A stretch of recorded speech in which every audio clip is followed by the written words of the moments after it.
Hello friends, ఇంక ఈ రోజు వ్లాగ్ వచ్చి థర్స్డే ఈవినింగ్ అనమాట. ఇంకా ఈవినింగ్ నుంచి వ్లాగ్ స్టార్ట్ చేశాను. ఇంక ఇవి వచ్చి దోసకాయలండి. ఇంక ఈ దోసకాయలు వచ్చి మేము చెన్నైలో ఉన్నప్పుడు చాలా ఎక్కువగా దొరుకుతాయండి. బండ్ల మీద పెట్టి ఫ్రెష్గా అమ్ముతూ ఉంటారు. కానీ ఇక్కడ ఎక్కడ చూడలేదు. ఇంకా ఒకే ఒక చోట ఉన్నిందనమాట. ఇంకా తీసుకొని వచ్చాను. ఇంక ఈ దోసకాయల్ని చిన్న చిన్న ముక్కలుగా కట్ చేసి కొంచెం ఉప్పు కొంచెం కారం వేసేసి కలిపేసి ఇంకా రోషికాకి ఇచ్చాను. ఇంకా నేను కూడా కొన్ని తిన్నాను. ఇంకా తిన్న తర్వాత ఇంట్లో బ్రెడ్ ఉన్నిందండి. ఇంకా ఆ రోజు బ్రెడ్ హల్వా చేశాను. ఇంక ఈ బ్రెడ్ హల్వా అంటే మా ఇంట్లో చాలా ఇష్టం అండి అందరికీ. ఇంకా చెన్నైలో చాలా బాగుంటుంది అనమాట, చాలా బాగా చేస్తారు.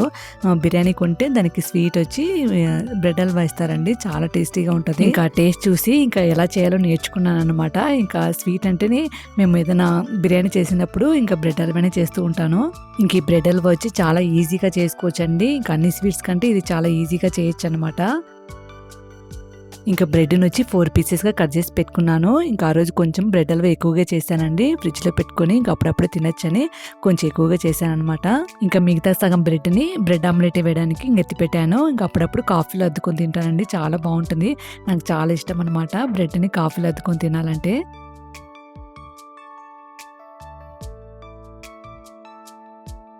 ఇంకా ఫస్ట్ స్టవ్ పైన కడాయి పెట్టుకొని దీంట్లో నేను కొంచెం నెయ్యి వేసుకున్నాను, తర్వాత నూనె వేసుకున్నాను, 2 వేసుకున్నాను అనమాట. వేసుకున్న తర్వాత ఇంకా జీడిపప్పుని ఫ్రై చేసి పెట్టుకున్నాను.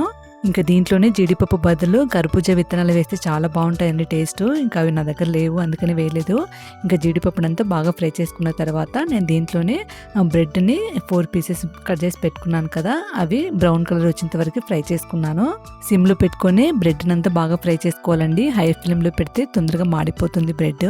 ఇంక ఈ బ్రెడ్ హల్వాకి నూనె నెయ్యి ఎక్కువగా పడుతుందండి. ఇంకా అవి పీల్ చేస్తూనే ఉంటాయన్నమాట బ్రెడ్. ఇంకా అందుకని మళ్ళీ వేసాను అనమాట. నెయ్యి నూనె మళ్ళీ వేసాను. మళ్ళీ వేసి ఇంకా అన్ని ఫ్రై చేసి పెట్టుకున్నాను. ఇంక ఇలాగా అన్ని ఇలాగా బ్రౌన్ కలర్ వచ్చేంత వరకు ఫ్రై చేసి పెట్టుకున్నాను. ఇంకా మళ్ళీ అదే కడాయిలోనే ఒక పెద్ద గ్లాస్ నిండా నీళ్లు వేసుకున్నానండి. నీళ్లు వేసుకున్న తర్వాత మనము స్వీట్ తగ్గట్టుగా చక్కెర వేసుకోవాలన్నమాట. మనకి ఎంత స్వీట్ కావాలో అంత చక్కెర వేసుకోవచ్చు. ఇంకా చక్కెర వేసిన తర్వాత నీళ్లు బాగా ఉడకాలండి. ఉడికిన తర్వాత దీనికంతా పాకం అవసరం లేదండి, పాకం రానవసరం లేదు. ఒట్టిగా నీళ్ళని చక్కెర అంతా కరిగి నీళ్ళు ఉడికితే సరిపోతుంది. దాని తర్వాత ఇంకా ఫ్రై చేసి పెట్టుకున్నాం కదా, బ్రెడ్ వేసుకోవాలి. ఇంకా బ్రెడ్ వేసుకున్న తర్వాత ఇంకా సిమ్లోనే పెట్టుకొని ఇంకా మొత్తం బ్రెడ్ అంతా కరిగేంత వరకు, స్మాష్ అయ్యేంత వరకు కలుపుతూనే ఉండాలి. ఇంకా మొత్తం ఇలాగా స్మాష్ అయిపోవాలన్నమాట. మొత్తం బాగా ఉడికిపోయింది. ఉడికిన తర్వాత దీంట్లో కోవా వేస్తే బాగుంటుందండి. పచ్చి కోవా అమ్ముతారు కదా షాప్లో, ఇంకా అది వేస్తే చాలా బాగుంటుంది అనమాట. ఇంకా నా దగ్గర లేదు. ఇంకా పాలనే మరగపెట్టాను అనమాట. కొంచెం కోవా స్టేజ్ వచ్చేంత వరకు మరగపెట్టేసి ఇంకా అది వేసాను. ఇంకా మనము స్వీట్లెస్ కోవా వేస్తే చాలా బాగుంటుంది అనమాట. ఇంకా నా దగ్గర లేదు.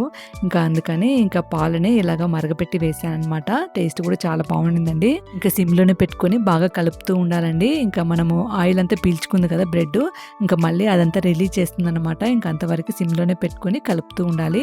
మళ్ళీ కొంచెం నెయ్యి వేసాను. నెయ్యి వేసేసి ఇంకా బాగా కలుపుతూనే ఉన్నాను. ఇంక ఇలాగా నెయ్యి ఆయిల్ అంతా వేసాం కదండి, ఇంకా అదంతా పైకి తేలుతుంది అనమాట. ఇంకా అంతవరకు కలుపుతూ ఉండాలి.